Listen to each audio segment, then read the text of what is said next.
আসসালামু আলাইকুম ওয়া রাহমাতুল্লাহি ওয়া বারাকাতুহ। তুফানের সময় এই দোয়া পড়িতে হয়। তুফানের সময় আমরা এই দোয়াটা মানে বৃষ্টি যখন হবে এই সময়, ঝড় হবে এই সময় আমরা এই দোয়াটা বেশি বেশি করে পড়ব।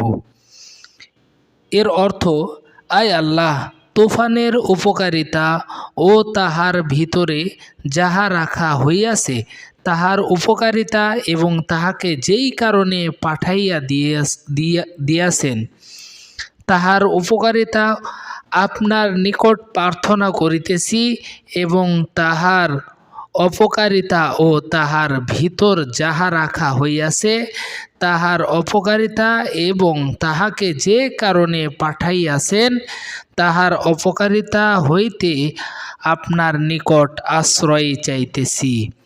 দোয়াটি হচ্ছে, আল্লাহুম্মা ইন্নী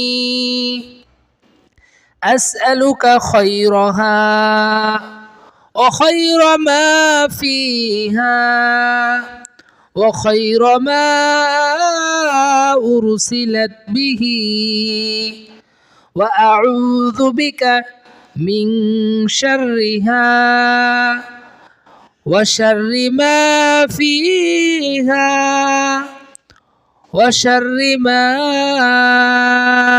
উরসিলাত বিহি। আমাদের এই ভিডিওটা যদি আপনাদের ভালো লাগে অবশ্যই লাইক, কমেন্ট, একটি শেয়ার করবেন। আসসালামু আলাইকুম ওয়া রাহমাতুল্লাহ।